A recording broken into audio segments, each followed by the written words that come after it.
Bismillah, kita mulai.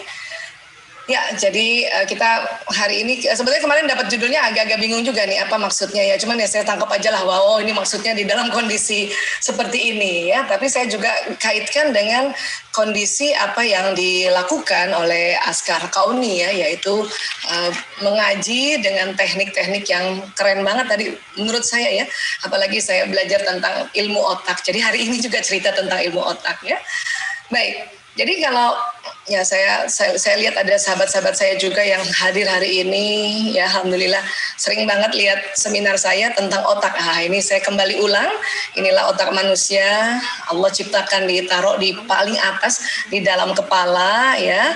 Kemudian otak manusia ini, otak laki-laki lebih besar dari otak perempuan ya. Ini kita tahu seperti ini ya, insya Allah. Oke. Ya, maaf. Nah, ini otak dilihat dari samping ya. Ada otak besar dan ada otak kecil ya. Kemudian kalau kita lihat dari atas, ini otak terbagi dua. Allah buat otak ini terbagi dua. Ada belahan kanan yang ini dan ini belahan kiri. Jadi ini bagian depannya yang sini. Jadi bagian depan itu yang lebih kecil. Bagian belakang ini yang lebih besar karena di bawahnya ini ada otak kecil. Ya, ini luar biasa. Dan Allah membuat otak ini digulung, nampaknya kayak digulung, karena ini terdiri dari sel-sel otak yang banyak kabel-kabelnya. Ya, ini dia sel otak. Ya, jadi ada sel otak, diistilahkannya neuron. Ada kurang lebih 100 miliar neuron di otak kita. Satu neuron ini kabelnya panjang-panjang sekali. Ya, kalau kita umpamakan satu neuron ini adalah sebuah komputer atau laptop, berarti di otak kita ada 100 miliar laptop. Ya Allah, banyak banget. Iya benar, banyak sekali. Ada beberapa ahli bilang, enggak 100 miliar, 90 miliar. Tapi itu sama aja, itu banyak ya. Dan satu neuron ini kalau kita ibaratkan ini laptop, ini nih kabel yang mengarah ke stop kontak. Ya, kita aja satu aja ya, kabel satu aja stop kontaknya cuma satu. Ya ini udah banyak banget akson terminalnya nih. Kemudian supaya nggak koslet, makanya diselubungi dengan myelin istilahnya, dengan lemak, dengan kolesterol, agar dia tidak koslet. Kalau kita kan kabel kita diselubungi dengan plastik gitu ya. Dan ini yang di pinggir-pinggirnya, misalnya ini laptop, di pinggir-pinggirnya ini potensi untuk tersambungnya laptop satu dengan laptop lain atau laptop lain dengan koneksi yang lain-lainnya itu. Kalau laptop biasa kan cuma 5 potensinya, ini 20.000, Masya Allah. Jadi ini bisa tersambung-sambung. Ya, dan kalau kita lihat ada sambungannya, itu istilahnya koneksi neuron di sinaps, ini sambungannya. Ya, saya mohon izin ini buat ibu-ibu, buat bapak ibu yang hadir hari ini, kita banyak belajar tentang anatomi lagi ya, belajar biologi supaya kita tambah mencintai ya otak kita dan tambah mencintai Sang Maha Pencipta otak ini, Masya Allah. Ya, jadi satu neuron ini bisa tersambung-sambung nih, dan sambungannya kayak gini gitu. Nah, jadi kalau mau disambung itu pertemuannya satu kabel ini dengan kabel satu ini, tapi dia tidak menempel secara fisik, ada celah. Nanti apa yang menyambungnya? Nah ini, pelepasan zat kimia atau neurotransmitter yang dari neuron satu ke neuron berikutnya. Ya ini nanti yang membedakan ya. Jadi kalau kita lihat gambarannya, ini sebetulnya peristiwa kimia. Hanya karena cepat sekali terjadi peristiwa fisika juga. Terjadi sambungan neuron kayak listrik ya. Listrik itu benar-benar listrik ya. Nah, jadi nanti di otak manusia itu terjadi sambungan-sambungan yang banyak sekali. Ini kita lihat dalam bentuk slow motion ya, dalam bentuk yang lamban, sebetulnya cepat banget. Dikatakan setiap detik ada 2 juta informasi yang masuk di otak manusia, 2 juta. Baik dari penglihatan, pendengaran, ya, pendengaran yang difokuskan atau yang tidak difokuskan, yang sambil lalu penglihatan yang difokuskan, apa yang diucapkan, apa yang dirasa, apa yang dihidu, pokoknya bayangkan 2 juta per detik ini, dan terjadi sambungan-sambungan seperti ini. Ya, dan ini luar biasa. Pada saat kita nanti mendapat informasi, entah diucapkankah, dilihat, didengar, dirasa, dihidup dan sebagainya, itu terjadi sambungan. Ya, dan itu terjadi listrik di otak kita. Ya, makanya kalau diukur pakai EEG itu kelihatan itu ya, frekuensi listrik di otak kita. Ya, nah ini kurang lebih kayak gini. Kalau ada informasi yang kita ulang-ulang, maka sambungannya berulang akhirnya jadi tebal kayak gini. Ya. Itulah makanya mengapa dalam sistem pendidikan kita ada namanya repetisi repetisi informasi. Kita ulang-ulang informasinya, maka sambungan neuronnya berulang. Ini nanti orang yang tadinya pertama baru tahu kan sambungannya baru satu nih, kemudian diulang-ulang akhirnya jadi faham. Ya, kan kita dimintanya begitu ya, habis tahu faham, ya, habis maklum mahfum gitu. Itu juga dalam kita menghafalkan Quran, kita diminta ulang-ulang supaya kita sambungan otaknya tebal sehingga jadi faham gitu. Ya. Ini. Makanya apapun yang kita pelajari dan diulang-ulang, nanti sistem sarafnya sambungannya jadi tebal. Ini yang disebut pintar. Ya, pintar.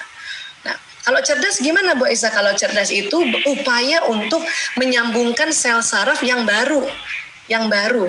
Karena mau tahu lagi hal yang baru.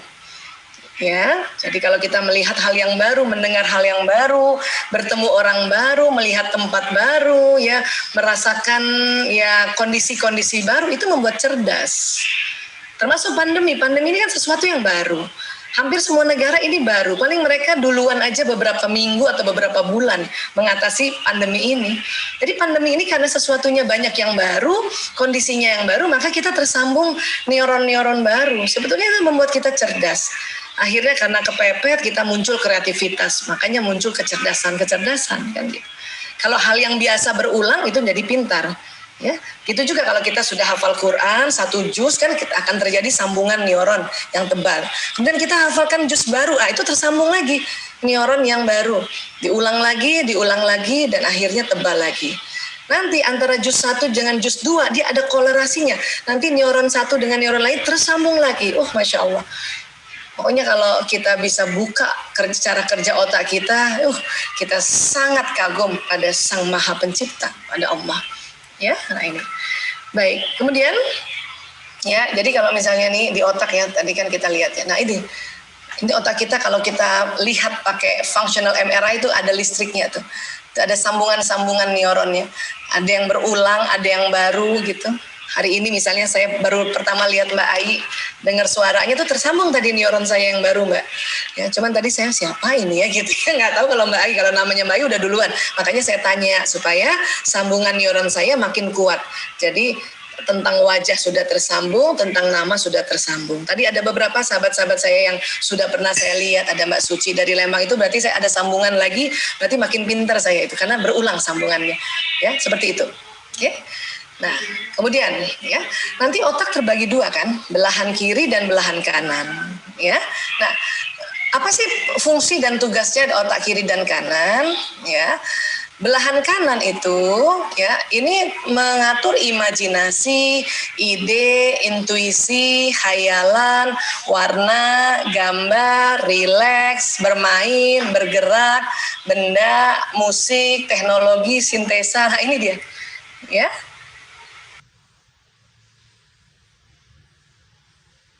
Terus otak kiri itu belahan kiri ini mengatur bahasa, angka, hitungan, logika, rasional, detil, urutan, fakta, disiplin, syair, lagu, analisa.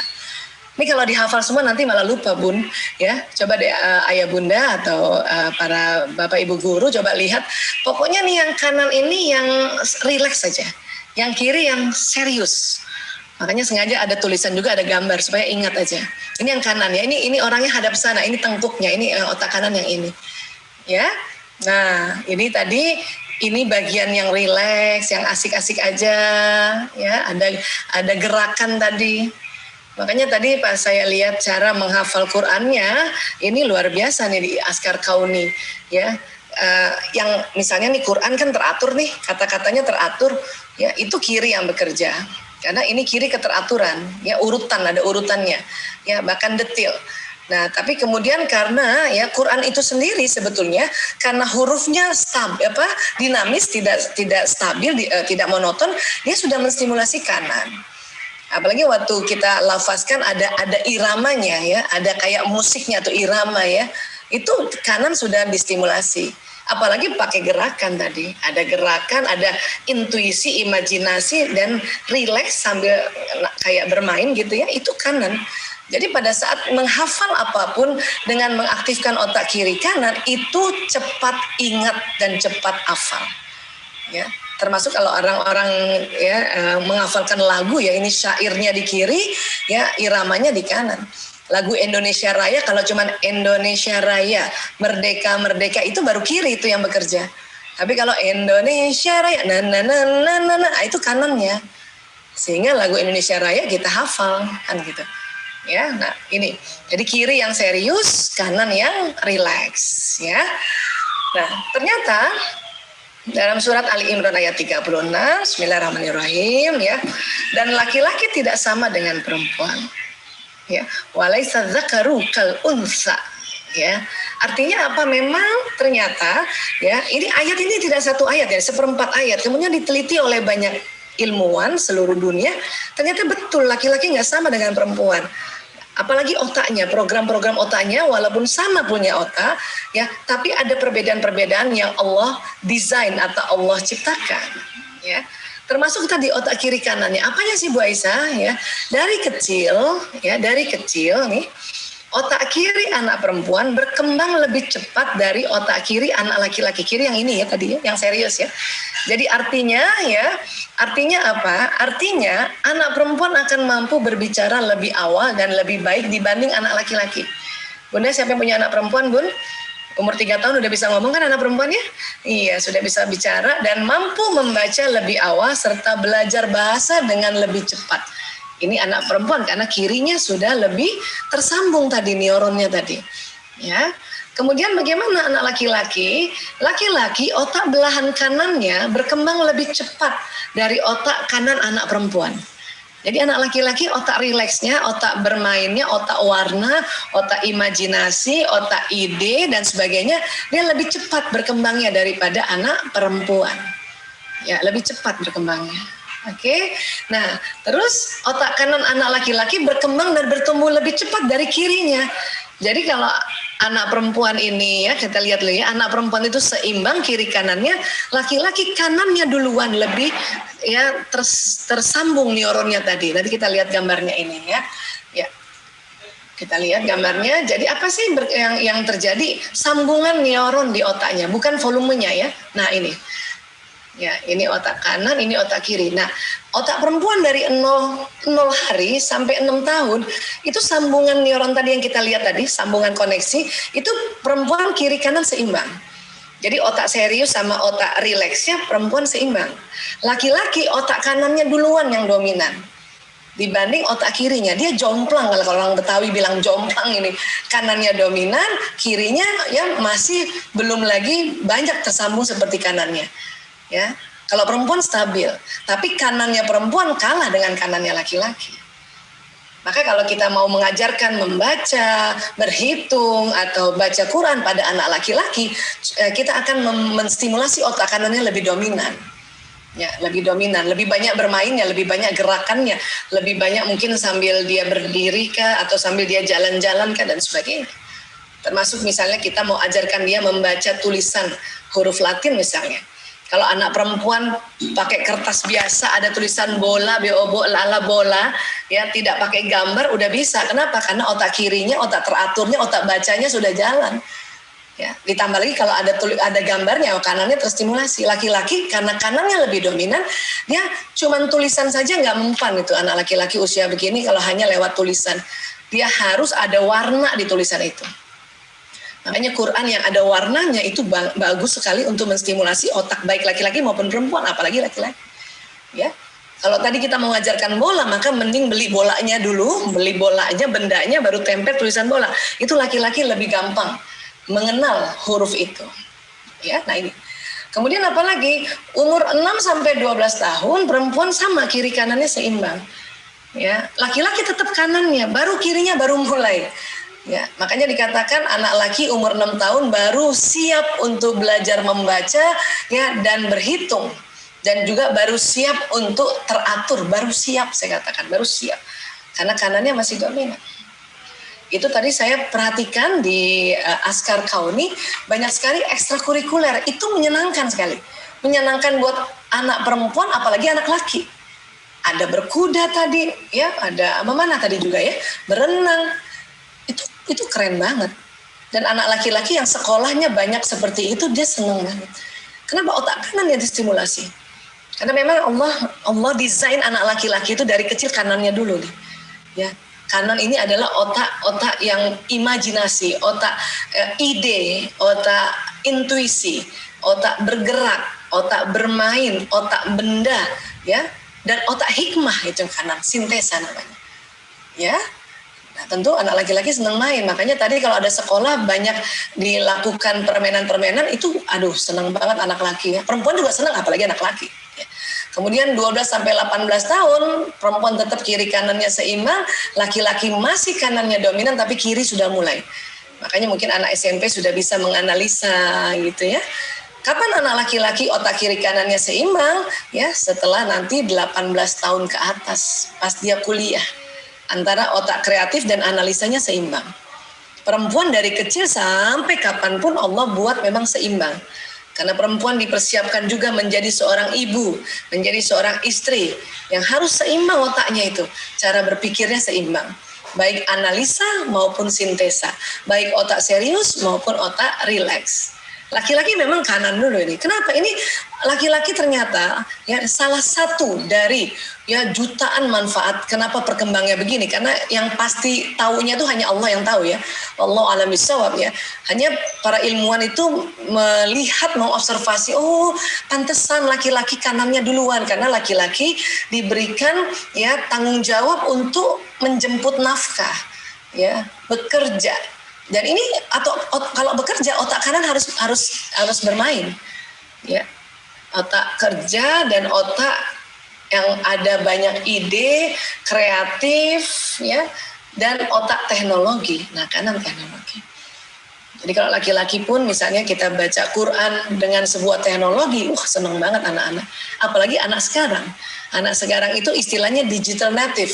Lahir udah digital kanan kirinya.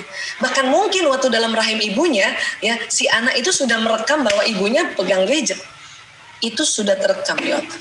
Makanya kita juga menstimulasi bagaimana caranya untuk ya Quran kemudian kita masukkan ke dalam digitalisasi, ya. Hadis-hadis Rasulullah juga masuk dalam digitalisasi. Kemudian sirah Nabawi juga masuk dalam digital. Itu sesuai banget dengan era sekarang, ya. Baik, kemudian apa lagi? Otak perempuan tersusun untuk bereaksi pada orang dan wajah. Ya, jadi kalau yang punya anak perempuan, punten banget ya kalau anak perempuan ngomong sejak dia kecil sampai kapanpun lihat mukanya. Perempuan seneng banget lihat wajah, ya. Jadi bunda kalau punya anak perempuan, terus anak perempuannya mau diajak bicara, bahwa anak perempuannya kita motivasi untuk baca Quran kah, atau untuk belajar apapun, lihat mukanya, lihat mukanya. Kalau kita ngasih taunya sambil nggak lihat mukanya, itu buat anak perempuan nggak srek, ya, nggak pas. Jadi dia merasa bundanya nggak sayang sama dia. Ya, kalau ini mau anak perempuan kita mau diajak bicara, lihat mukanya, oke? Nah, kalau laki-laki lain, otak laki-laki bereaksi pada benda dan bentuk. Jadi bunda yang punya anak laki kalau diajak ngomong nggak mau lihat muka, malah lihat televisi, malah lihat lampu, malah lihat, itu memang otak laki-laki yang tadi kita lihat kan, otak kanannya kan, dia otak benda, otak gerak, ya, otak imajinasi, otak kreatif. Jadi ini kita paham nih, ya. Terus apa lagi? Nah, di dalam otak lagi itu ada kelenjar yang Allah ciptakan. Ini namanya kelenjar pituitary. Isinya hormon bahagia. Ada hormon bahagia, ada hormon penghilang rasa sakit. Ada dopamin, ada endorfin, ya, dan ada hormon bahagia lainnya. Nah, hormon ini keluar kalau dengan permainan dan bergerak. Jadi tadi saya lihat anak-anak di Askar Kauni ini ya, waktu baca Quran sambil gerak itu dia gembira banget ya. Walaupun wajahnya tetap baca Quran, lihat tangannya gitu ya. Itu saya pengen belajar banget itu gimana tuh. Keren. Karena terus terang selama ini kalau saya baca Quran, saya juga suka gerak-gerak tangan saya. Ya, cuman gerak sesuai artinya gitu. Jadi kalau ya Allah gitu, terus langsung misalnya alam semesta gitu-gitu. Kenapa? Karena rupanya kalau kita bermain ya atau sambil bergerak itu ya kelenjar bahagia keluar dari sini pituitary. dia masuk pembuluh darah, masuk kemudian ke jantung, jantung memompa ke seluruh tubuh. Makanya seluruh tubuh tuh rasanya bahagia, senang, enak deh. Ya. Dan cepat hafal. Ya. Apapun yang mau dihafalin tuh pokoknya harus gerak-gerak sama bermain ya. Baik. Nah, tapi kok kenapa anak-anak bosan? Tadi Mbak Ai juga bilang anak sekarang udah bosan ya. Karena di otak mereka kan ada otak emosi ini. Ini bentuknya sebuah sistem namanya the limbic system. Ya, limbic system ini mengatur emosi. Ini ada pada anak, ada pada kita, ada pada guru-guru. Semua manusia ada. Bahkan dalam rahim seorang ibu, janin bekerja duluan tuh emosinya bekerja duluan. Jadi kalau bundanya lagi hamil, kemudian kesel atau marah, entah jengkel sama siapa, karena ibu hamil suka gitu kan, itu si janin ikutan itu. Nanti kadang-kadang kalau saking keselnya banget, dia sikut itu rahim ibunya. Atau tumit ibunya dia goyangkan gitu, jadi kena dinding rahim. Ya. Jadi kita harus paham ya, anak-anak pun ada otak emosi, kita juga. Ustazah-ustazahnya juga, siapapun. Bahkan bukan hanya manusia, hewan golongan mamalia juga punya otak emosi, punya ini. Makanya ini sering disebut otak mamalia. Otak mamalia. Ya. Pola pikir manusia ini, ya kita diingatkan oleh Allah, terkadang kayak binatang, bahkan lebih rendah dari binatang. Itu betul. Kenapa? Karena di dalam otak ada otak emosi, ada otak mamalia. Ya. Nah ini mumpung saya cerita tentang otak mamalia, saya ingatkan buat para ayah bunda yang belum sempat anaknya diakikah, segeralah niatkan kuat, mohon rezeki pada Allah untuk anaknya diakikah. Please ya. Kenapa? Kalau dari ilmu otak, akikah itu salah satu manfaatnya dari jutaan manfaat adalah menebus sifat binatang seorang anak. Ya. Laki-laki 2 kambing, perempuan 1 kambing. Kenapa laki-laki 2 kambing, Bu Aisyah? Tadi kita belajar dari awal bahwa otak laki-laki lebih berat sedikit dibanding perempuan. Memang lebih beratnya cuma 100 gram. Kalau otak perempuan 1,5 kilo, otak laki-laki 1,6 gitu. Tapi kok 2 kambing? Ya kan nggak ada kambing 1/4 bisa kita potong kan? Jadi perlambangannya 2 kambing, itu perlambangan dari otak laki-laki, otak emosinya lebih berat, lebih besar. Ya. Bu Aisyah, kambing bisa nggak diganti sama ayam? Nggak bisa. Karena ini otak mamalia. Ya, ayam bukan mamalia. Ayam tuh masuk di unggas kan? Iya. Jadi pergilah ya, niatkan untuk akikah anak-anak. Kenapa sih Bu Aisyah tekankan ini? Saya sejak tahun 98 urus narkoba, Bu. Narkoba itu yang dirusak ini, otak emosi. Otak emosi.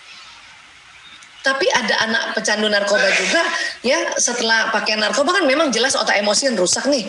Tapi ada yang lebih rusak lagi, lebih parah rusaknya. Udah umur 30 tahun, udah umur 30 tahun, sifatnya kayak binatang. Dan pada saat saya konsultasi, saya tanya sama orang tuanya, Pak, Bu, udah diakikah belum anaknya? Dia bilang, belum Bu Aisyah. Dalam hati saya apa? Pantesan. Ya, makanya saya bilang Bapak Ibu, di otak anak ibu tuh ada otak emosi, otak mamalia. Coba ya niatkan dan mohon doa lapang rezeki untuk akikah. Kambing itu adalah binatang mamalia dan harganya stabil memang. Ya, luar biasa ya yang dipilih kambing, Masya Allah. Ya, jadi segeralah yang sudah akikah, alhamdulillah. Ya, baik. Nah, limbic system tuh kayak apa sih Bu Aisyah ya? Kayak gini nih sistemnya, dia ada di tengah otak. Laki-laki ada, perempuan ada. Semua manusia ada. Bahkan tadi hewan golongan mamalia. Kalau bunda seneng apa tuh? Seneng pelihara kucing, ya kucing juga ada otak emosinya, ya. Nah, selain otak emosi ada juga namanya batang otak ini. Batang otak ini kalau tegang, dia ada 2 responnya, fight or flight, serang atau kabur.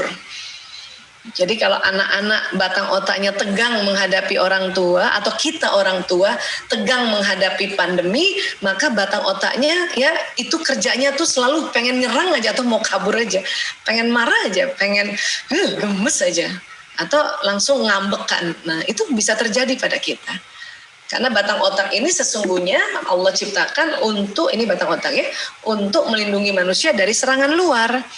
Misalnya dari binatang buas, dari rampok, dari tiba-tiba gempa, tiba-tiba tsunami, ini bekerja nih. pada saat batang otak bekerja itu cuma 2 saja, supaya tubuh ini bereaksinya cuma 2, nggak usah banyak-banyak mikir, ya, fight or flight, serang atau kabur. Nah, gitu. Kalau kita dikejar anjing kan kita hush, itu namanya batang otak lagi tegang tuh, kita menyerang dia, fight ya, hush, atau kita lempar batu, ya. Kita nggak ingat lagi bahwa ini anjing, makhluk hidup juga. Kenapa? Karena yang bekerja hanya ini. Ilmu tentang bahwa anjing ini makhluk hidup, harus disayangi, itu ada di depan sini. Tapi kalau darurat, batang otak yang bekerja, ini nggak bekerja nih. Ya. Sama, pas dicopet, pasti kita kalau nggak serang atau kabur kita nggak ingat kalau, oh barangkali copet ini kasihan, anaknya belum makan, nggak ingat itu. Untuk sementara diblokir ilmu-ilmu kita di sini. Paham ya? Nah, pandemi karena kita melawan virus atau kita berhadapan dengan virus corona yang nggak kelihatan, maka di dalam rumah pun otak kita ini tegang otak kita. Kenapa Bu Aisyah? Ya karena kita nggak lihat itu virus. Bahkan sekarang ada istilahnya klaster keluarga. Ya, mungkin ada salah satu keluarga kenanya di luar ya, pas masuk di dalam rumah ya terjadi penularan di rumah. Makanya kita tegang terus sekarang, 9 bulan kita tegang. Jadi nggak heran sekarang anak lagi belajar online di rumah, atau orang tua juga sedang bekerja dari rumah, sama-sama tegang, anak pun tegang. Apalagi anak yang wataknya ekstrovert, yang lebih senang belajar sama teman-temannya. Karena buat anak ekstrovert, belajar di luar rumah, di tempat ramai, itu masuk ilmunya ke sini. Tapi anak yang introvert, yang memang senangnya di kamar, senangnya di rumah, itu senang belajar online. Ya, jadi harus paham juga tentang watak anak-anak, oke? Karena ilmu ini akan ada di sini nih. Ya, ilmu, nasihat, informasi. Lewat mana Bu Aisyah? Lewat mata, lewat telinga, lewat mulut, lewat gerakan, lewat penghidup. Jalan, tapi masuk sini dulu, masuk batang otak dulu, masuk otak mamalia dulu, baru masuk ke sini. Orang siapapun belajar kalau batang otaknya tegang, itu ilmunya cuma sampai di sini, nggak bisa masuk ke sini. Memangnya kalau ilmu masuk di batang otak, apa yang terjadi Bu Aisyah? Yang diingat cuma 1 kali 24 jam. Ya, yang diingat itu 1 kali 24 jam itu. Habis itu nggak ingat. Makanya kalau kita mau belajar, rileks saja Bunda. Tarik nafas dulu, rileks, istighfar, baca doa, supaya batang otak rileks. Ya, nah. Bagaimana dengan otak mamalia? Apa sih isinya ini? Ya. Isinya itu ada jenis emosi. Ya. Ini ada emosi dasar, emosi senang, sedih, takut, marah. Pada anak-anak dari kecil sebelum dia balik, itu emosi dasarnya 4 jenis. Sama seperti kucing ya, atau binatang mamalia, emosi dasarnya 4 jenis. Makanya kucing pernah senang, pernah sedih, pernah takut, pernah marah. Gitu. Ya, atau sapi, pernah lihat sapi senang, sapi sedih, itu kalau sapi mau dipotong tuh mukanya sedih banget, ya takut, bahkan ada yang marah, makanya ya dia seruduk orang-orang. Karena sapi juga itu mamalia, kambing juga begitu, ya. Nah, ini ada pada anak-anak kita nih. Jadi kalau anak bilang, Bunda saya capek, saya bosan, itu berarti batang otaknya tegang dan otak emosinya juga tegang ya. Ya, apapun, mungkin dia hafal Quran juga, kadang-kadang ada anak yang capek karena tegang mungkin. Ya, mungkin sekarang didampingi oleh ibunya tegang juga, ikut tegang sama-sama. Terus apa yang terjadi kalau anak capek dan bosan? Ya, mereka sebetulnya hanya ingin ya meminta orang tua untuk memahami bahwa dia capek dan bosan. Itu aja sebetulnya Bun. Ya, ini buat para bunda terutama ya. Nggak perlu juga kita telepon gurunya, telepon ustadz-ustazanya untuk tegur mereka supaya ngajarnya yang benar, nggak perlu juga. Kenapa? Karena anak tambah malu kalau kita telepon gurunya dan kita bilang, kata anak saya nih si ini ya ibu guru ngajarnya nggak enak, itu dia malu tuh. Nggak usah lah. Mereka hanya ingin orang tua ngerti bahwa dia capek dan bosan. Ya, jadi kalau anak bilang, Bunda aku bosan, ya, Bunda aku capek, Bunda aku nggak ngerti, ya. Bunda aku kesel, ya. Kemudian Bunda aku lapar, apalagi anak laki nih. Ya, ini kita harus ngerti aja. Nggak bisa juga ditampik. Kenapa? Karena itu memang secara fitrah ada di otaknya dia. Difahami dulu, baru nanti diajarkan mengatasinya. Ya, banyak orang tidak memahaminya. Kalau tidak diterima dan tidak memahami, gimana cara mengatasinya? Ya. Terkadang bukan anak yang begini, kita yang begini orang tua. Jadi bolehkah orang tua capek atau anak capek dan bosan?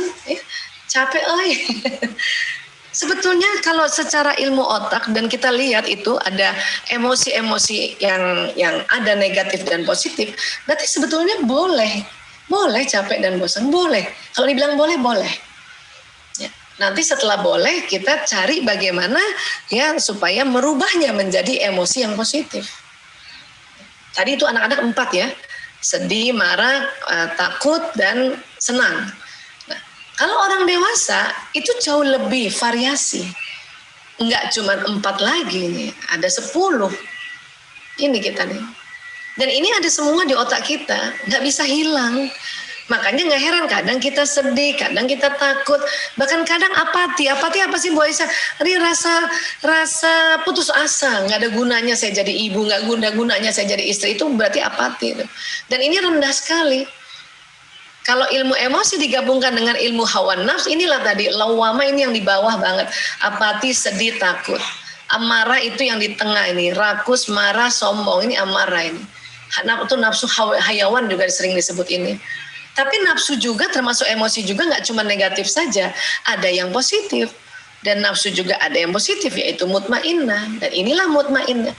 Mulai dari semangat, ya, menerima, damai, dan pencerahan. Ya, ini dia. Ya, kenapa anak-anak kita minta untuk dia dari kecil hafal Quran? Satu, ya mumpung masih muda.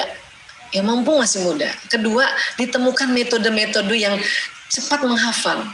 Saya waktu kecil tuh belum ada metode kayak gitu. Metode Iqra pun belum ada. Itu betul-betul dulu belajarnya nampaknya ya lama banget. Ya.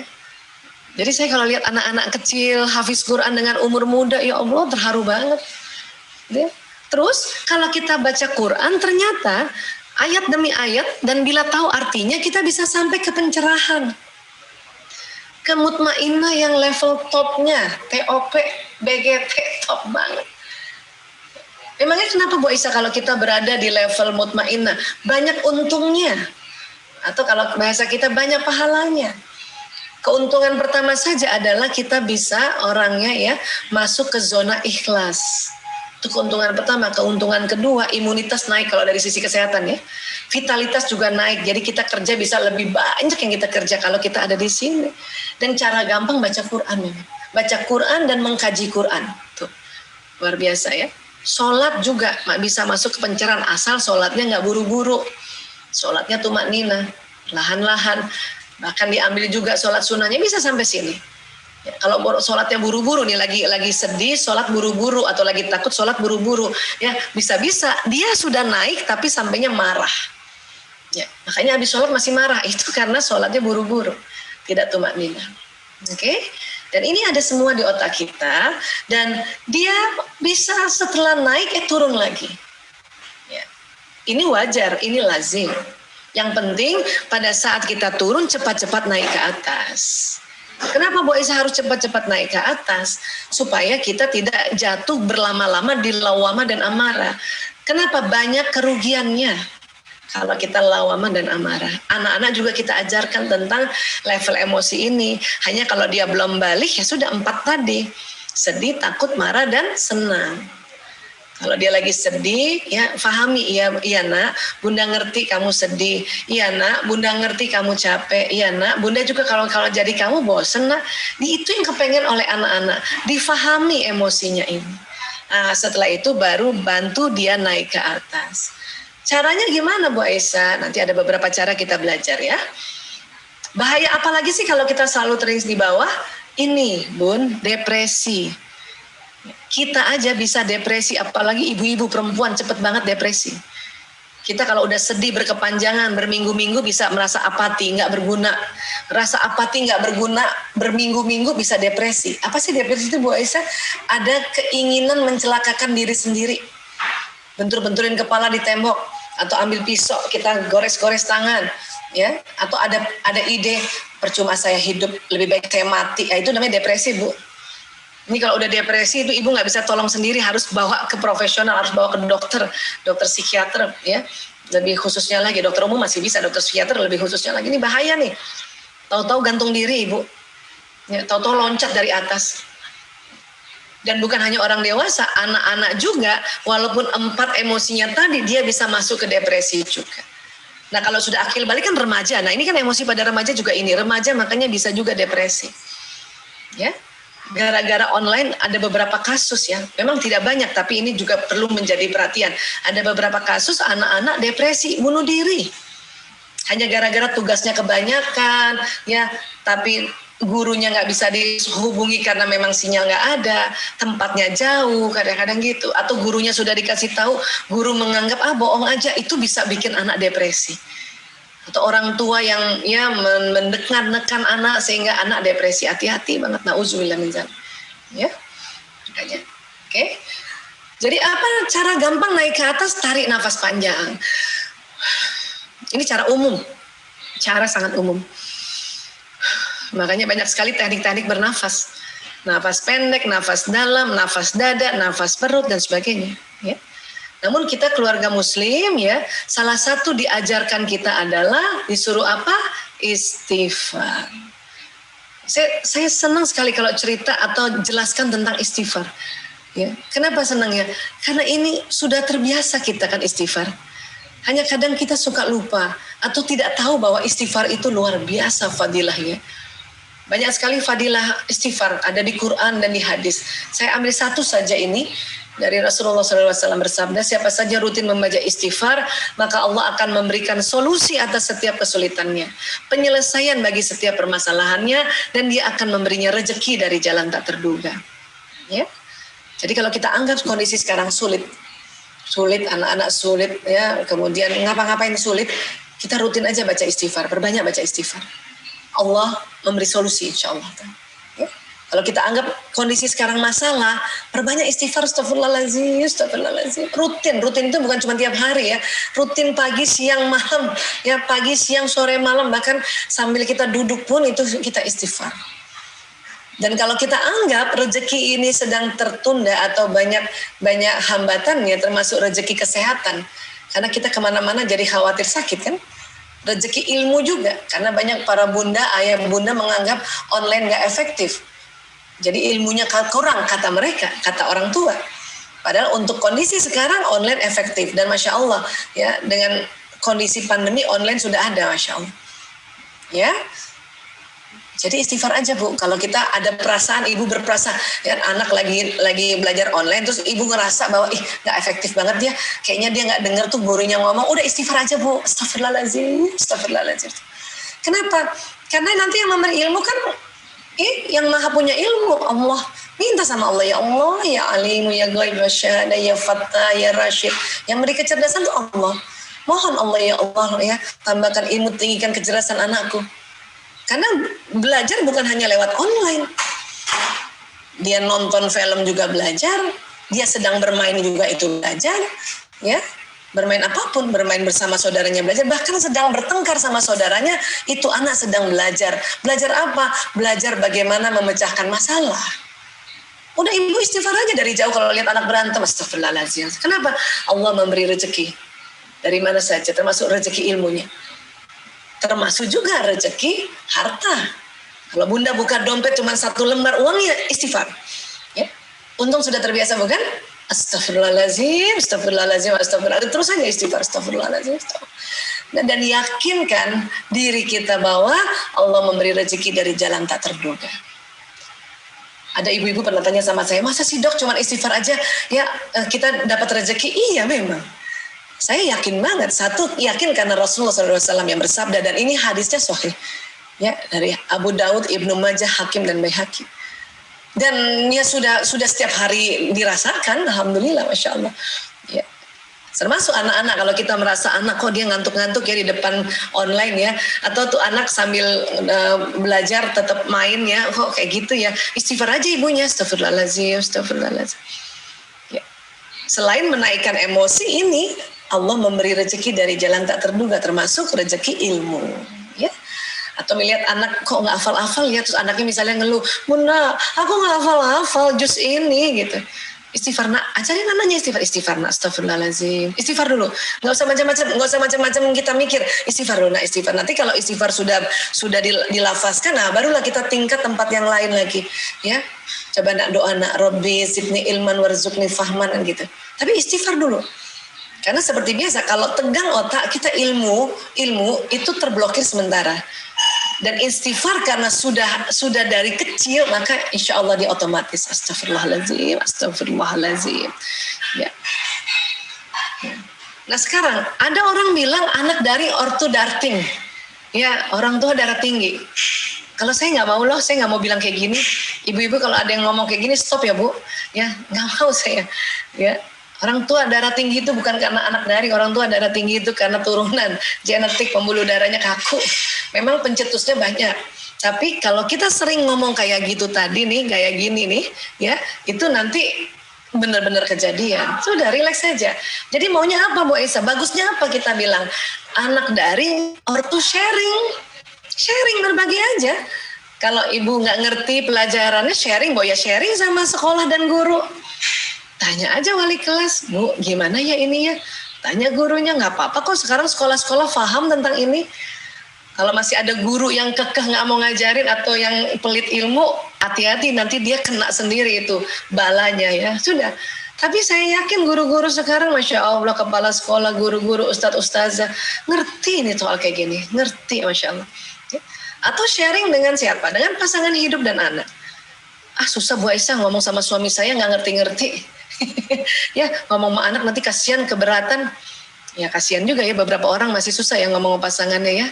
Tapi ada banyak juga ibu-ibu bisa ngomong sama pasangan hidupnya. Bersyukurlah Bu. Karena ternyata banyak juga, ada beberapa juga orang yang belum bisa ngomong sama pasangan hidupnya. Bu Aisyah kalau ngomong sama teman, sahabat boleh nggak? Atau profesional? Sok atau silakan sharing. Apalagi profesional ya. Karena mereka bisa membantu, apakah dokter, psikolog, psikiater, terapis, dan siapapun yang sudah terlatih ya. Untuk seperti ini. Hanya memang karena kondisi pandemi juga mencari profesional nggak mudah juga. Paling misalnya online aja gitu. Kayak saya sekarang masih terimanya online saja konseling-konselingnya gitu. Kalau gitu gimana dong Bu Aisyah? Sekolah susah, pasangan hidup susah. Ya, yang harus kita sharing dan nggak boleh lupa yaitu pada Allah Subhanahu Wa Taala. Sharing pada Allah. Ya Allah, saya kesel ya Allah. Ya Allah, saya kok capek banget ya Allah. Ya Allah.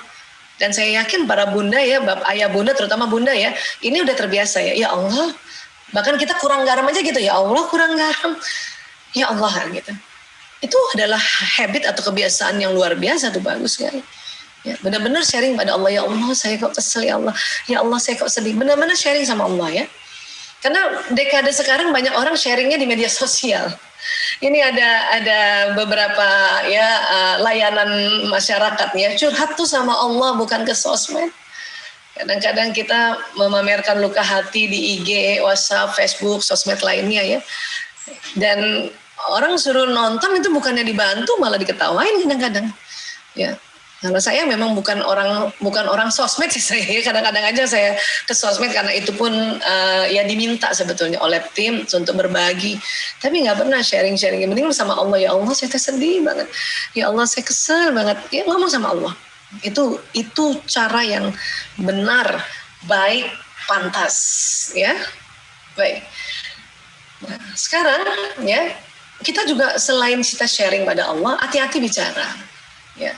Pesan itu akan jalan di badan kita. Pesan positif ini untungnya pesan positif kalau satu kali diucapkan dia langsung jalan. Ya Allah, alhamdulillah ya Allah, anakku sudah hafal. Anakku sudah hafal, ini jalan ya, anakku sudah hafal. Atau kita doakan ya Allah, mohon ya Allah tambahkan ilmu, tinggikan kecerdasannya anakku supaya hafal, ini jalan. Ya. Tapi hati-hati sistem saraf juga, ini omongan mulut kita ini juga suka ngomong yang negatif. Untungnya pesan negatif itu baru bekerja di sistem saraf kalau diulang-ulang, ya. Misalnya kita nih ngeluh diri sendiri ya, aduh bosan, satu kali ya, itu belum jalan di sistem saraf saya. Tapi kalau saya ucapkan tadi ya bersamaan diulang sampai 3 kali atau 4 kali, maka jalan dia, jalan. Itulah makanya mengapa kita masih diperbolehkan ngeluh 1 kali aja, paling banyak 2 kali Bun. Ya, Tapi daripada ntar lupa, baru satu kali langsung istighfar, astagfirullahaladzim, astagfirullah. Karena pada saat istighfar itu jalan gak astagfirullahaladzim, dia betulkan emosi yang di atas, kemudian jalan astagfirullahaladzim, astagfirullahaladzim. Sehingga kita jadi orang tua yang benar-benar ya memahami kondisi diri sendiri dan kondisi keluarga. Apanya yang dibaik? Emosinya. Ya, karena Allah menciptakan otak emosi. Teknik yang sekarang dipakai adalah bukan kita menampik emosi kita bahwa kita capek, bahwa kita bosan, bahwa kita sedih. Ya, bukan menampik. Tapi jadikan emosi negatif itu ya sebagai momentum untuk kita ingat Allah lagi. Ya Allah, astagfirullahaladzim, ya Allah, astagfirullahaladzim. Bahkan emosi negatif terkadang itu bisa jadi sinyal. Ketemu orang baru nih, ya. Kita ada emosi yang khawatir, curiga sama orang ini, itu juga sinyal. Karena belum tentu orang baru ini ya betul-betul orang baik. Jadi sinyal gitu. Nah, kemudian kita ya dialog sama Allah, ya Allah, kenapa saya perasaannya gini sama orang ini, ya Allah, angkat perasaanku. Jadi kita tetap minta sama Allah angkat perasaan yang buruk ini, dan Allah mohon petunjuk siapa nih orang ini, kan gitu. Ya. Kenapa kadang-kadang kita pada saat sudah doa minta dihilangkan prasangka buruk, masih muncul lagi, kita doa lagi minta sampai 3 kali, oh itu berarti intuisi, itu berarti juga petunjuk. Makanya kita ya jaga jarak terhadap orang baru yang kita nggak kenal ini. Kenapa? Karena emosi negatif kadang-kadang ini itu menolong kita dia. Karena Allah yang kasih, yang penting kita dialog sama Allah untuk melepaskan dulu prasangka negatifnya. Sudah 3 kali kok masih kenceng banget ya, oh ya sudah ya, terima kasih ya Allah, mohon pelindunganmu ya Allah, nauzubillah min dzalik. Sudah kita ya hadapi dengan senyum, tapi kalau dia macam-macam nanti kita senyum aja, nggak diiyakan gitu ya. Nah inilah sistem saraf ini kan kayak kabel listrik, makanya setiap apa yang diucapkan jalan ke atas dan jalan ke badan. Ya, mata juga gitu, apa yang dilihat jalan. Telinga juga begitu, apa yang dilihat jalan. Ya. Nah, jadi tubuh kita ini selalu membawa pesan lewat sistem saraf ini, terasa itu. Jadi dimintanya apa kita? Stop mengeluh. Karena kalau keluhan diulang-ulang jalan. Tapi kalau ya Allah, ya capek nih kan baru 1 kali ya, itu belum jalan. Kok bisa Bu Aisyah belum jalan? Karena sistem saraf ini hafal. Kalau omongan positif itu langsung jalan. Kenapa? Tadi omongan positif itu kalau diukur frekuensinya lewat listrik ini, dia di atas 200 Hz. Tinggi dia, kayak tangga kan tadi tinggi. Jadi omong positif dia langsung jalan. Tapi kalau ngomong negatif, apalagi sedih kan berapa? 75 Hz. 1 kali ya Allah gitu ya, kita ucapkan tadi kesedihan itu belum jalan. Tapi kalau diucapkan 3-4 kali, 75 kali 3, makanya dia jalan. Itulah kalau kita mau bilang atau mau ngaku sama Allah ya 1 kali 2 kali, habis itu segera istighfar, astagfirullahaladzim, tarik nafas panjang ya. Jadi kita stop mengeluh ya. Kemudian anak-anak juga ingat, dia juga punya sistem saraf Bunda. Maka apa yang Bunda kasih tahu itu jalan, apa yang Bunda perlihatkan perilaku kita itu juga jalan pesannya. Kita suruh anak sholat, tapi bundanya belum sholat, itu juga antara telinga dengan mata itu nggak sinkron, ya. Kalau kita mau anak kita itu ya rajin hafiz Quran, kita juga pas suruh dia hafiz Quran, kita juga buka Quran, supaya antara pesan di telinga sama mata sejalan. Ya. Bahkan saya bersyukur banget kalau anak-anak saya ada sedang tugas dari sekolah hafal Quran, itu kesempatan banget juga saya ikutan. Kenapa? Karena saya waktu kecil belum hafal, terus terang. Belum punya teknik-teknik, apalagi yang tekniknya kayak Askar Kauni ini.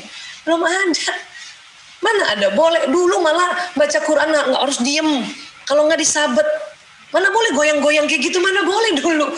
Sekarang karena ilmu otak berkembang, malah justru dengan kita gerak-gerak gitu malah gampang. Makanya tadi baca Quran semudah tersenyum. Wah, saya setuju banget itu. Makanya karena belum hafal ya saya mencoba kalau anak-anak lagi hafal juga. Dan tidak semudah waktu masih kecil. Para bunda yang juga seperti saya baru sekarang ngafalin Quran itu tidak semudah waktu kecil. Ya, tapi lakukan saja. Terus saja. Kalaupun nggak hafal-hafal ya sudah baca artinya, ya, dan kita kaji itu satu ayat itu.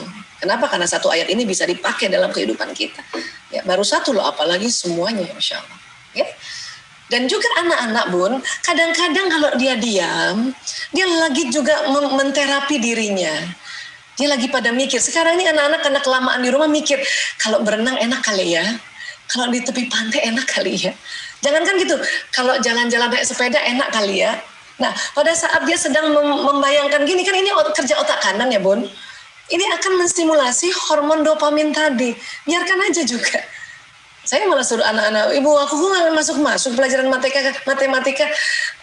Sender dulu nak, sender, ya kursi sender, tarik nafas panjang, ya. Ya sekarang kamu bayangin kamu ada di mana yang paling enak. Aduh Bu, aku rasanya enak banget kalau lagi di Korea. Korea, anak saya yang musuh pernah ke Korea soalnya. Coba bayangin aja lagi di Korea. Oke, udah enak perasaannya, udah. Apa yang kamu lihat di situ? Saya suka bantu gitu ya.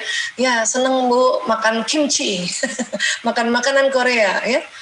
Ya di sana enak dingin. Oke, berarti dia sudah bahagia tuh. Baru suruh belajar. Oke, ya udah buka mata nak. Sekarang baca bukunya.